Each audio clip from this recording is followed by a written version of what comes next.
What's going on, everyone? Welcome to another episode of 100 Yards of Football Sports Talk Radio. I'm going to be your host and producer this afternoon, Logan Landers. And join me today to discuss the NCAA legend, quarterback out of Alabama, Mr. Pat Trammell, helping me to break down and dissect this guy who we are calling a legend for many reasons you'll find out about in just a little bit. My guy, Mr. Football, Vincent Turner. How you doing this afternoon, sir? How you doing, Mr. Logan Landers? Roll Tide. Yes, sir. Yes, sir. Before Vincent breaks it down so eloquently, guys, if you enjoy this episode, give us a like, follow, share, and subscribe. Facebook, YouTube, and also go check out our podcast available every single week. So, Vincent, without further ado, my friend, let the people know about Pat Trammell. Well, Logan, since you being a University of Georgia fan, and right now Georgia's at the top of the heap, and you know how you feel about Georgia and your love for Vince Dooley and all the great players that played at Georgia. It's that one player that changes the whole dynamics of your program. And Herschel Walker did that for your program in 1980. Well, at the University of Alabama, you look at all the great success they've had, man, with Nick Saban winning numerous national championships. Some people consider him the greatest college coach ever. Then, of course, Bear Bryant, he coming home in 1958. But when you look at all the great players that played at Alabama, from Jeff Rutledge, Stedman Shealy, Johnny Musso, Barry Krause, E.J. Jr., Mark Ingram, Derrick Henry, it's been so many, man. Bryce Young, Leroy Jordan. But the guy that changed the face of the Alabama program as a player, it's got to be this gentleman right here, Pat Trammell. And it just amazes me when you listen to all these talk shows, and Logan, you know how I do it, and you know I would put people on blast, is that don't nobody mention Pat Trammell. Now, Logan, you're a young man. You're a very student of college football. You work at one of the top radio stations here in the North Georgia area. Have you heard anybody from Alabama mention Pat Trammell doing all this great success Alabama's had? No, sir. They always skip over him for some reason. I can't tell you why. One more time, Mr. Landers, have you heard anybody mention Pat Trammell? Not a soul, Vincent. Not a soul. Okay. Go back to 1961 when he brought Bear Bryant his first national championship. Look at all those players that he was up against. Gary Collins that played at Maryland. Marilyn Olsen that was at Utah State. The great Ernie Davis at Syracuse. James Saxton at Texas. Bob Ferguson at Ohio State. Bobby Bell at Minnesota. Roman Gabriel, who just passed at North Carolina State. Billy Ray Adams at Ole Miss, John Hader at the University of Kansas. And look what he did, playing against all those great players, going against all those great players across the country. And he took that Alabama team to an undefeated season at a 10-3 win over Arkansas in the Sugar Bowl. And he led that Alabama team. They had Richard Williamson, Charlie Pale, Darwin Hope, Bill Oliver, Jack Rutledge, Leroy Jordan, and Mal Moore, all Alabama legends. And it was his skill set. It wasn't so much that he produced, because as a starting quarterback in his 3 years at Alabama, he went 26-2-4.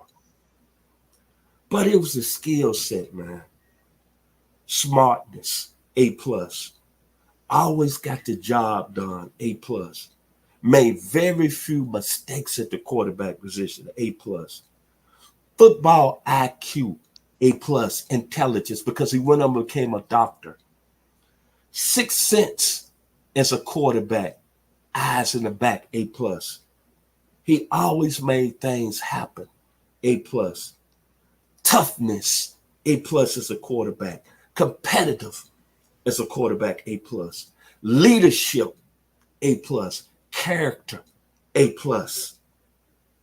And he played the quarterback position as an offensive lineman, A+. That's why you say Pat Trammell. When you mention University of Alabama football, you need to mention greatness.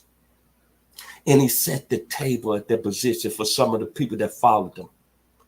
Joe Namath, Steve Sloan, Ken the Snake Stabler, Scott Hunter, Richard Todd, Jeff Rutledge, Walter Lewis. I don't have to say no more. Jay Barker, Bryce Young, and now at the position, Jalen Merrill. This young man right here, I hope who's ever watching this, whoever's doing a talk show on the University of Alabama, because there's a lot of them down there in Tuscaloosa, all you pundits that come on 100.9 at Tuscaloosa, 100.9 and 94.5 the Jock, you need to give this man and his family their flowers, the young man out of Scottsboro, Alabama, because without him, we wouldn't be sitting around listening to y'all saying Roll Tide. Da, da, da, da, da, da, da, da, da. We wouldn't be listening to that. Man, this guy was a hell of a football player, hell of a student. Phi Beta Kappa, President List of University of Alabama. And as Bear Bryant said, out of all the football players that he coached, he was his favorite player of all time. An SEC Player of the Year in 1961, an academic All-American 3 times while he was at the University of Alabama. I don't have to say no more. Pat Trammell set the tone for the University of Alabama's football program. That's all I got to say, Logan Landers. Yes, sir. Well said, Mr. Turner. My thoughts on Pat Trammell, and when I was doing my research on him, yes, his work on the field was impeccable. It was great.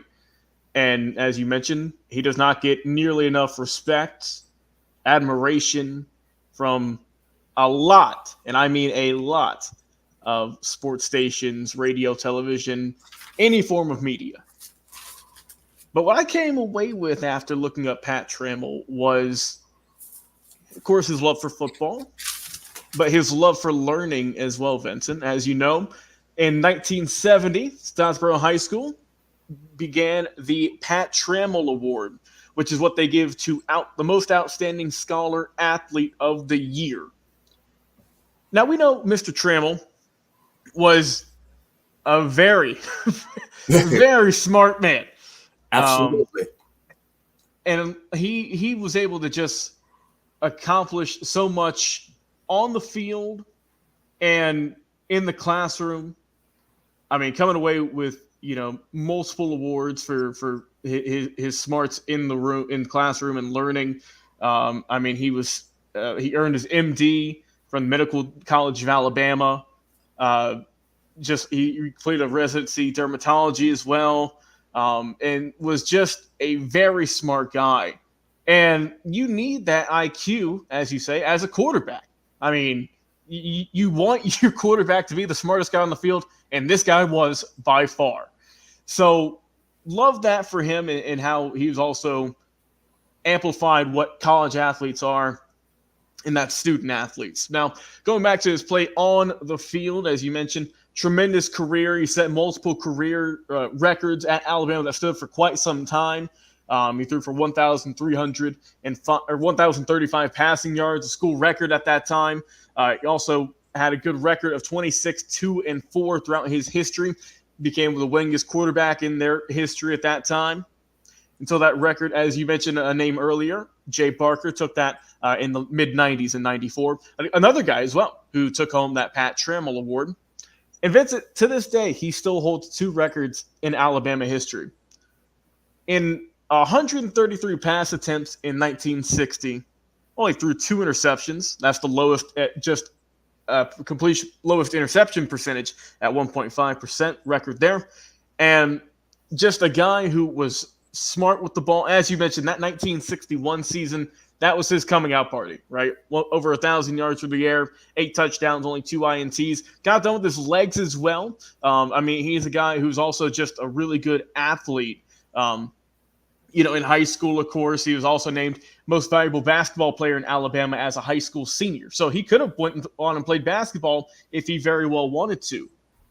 But Pat Trammell is a guy who, unfortunately, lost at a very young age. He was only 28 when he passed away, but made a huge impact on the state of Alabama as a whole, on the team, the Alabama Crimson Tide, And as you mentioned, when you look at all those great players you'd previously mentioned that came through Bama, throughout the 60s, so on and so forth, you never hear Pat Trammell get brought up.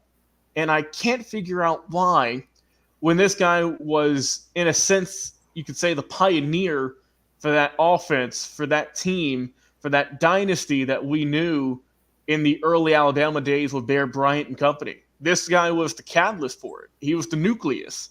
He was the guy who you looked at and said, all right, this is my offense right here. Let's build around him and be better.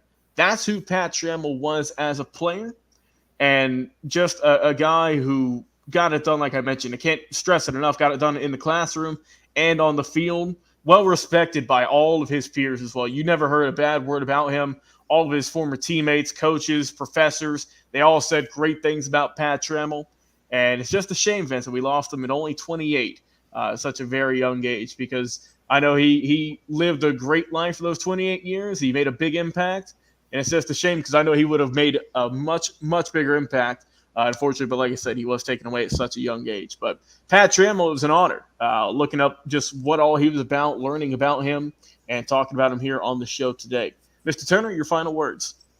My final words about Pat Trammell: Leonard Skinner, Sweet Home Alabama. I leave it at that.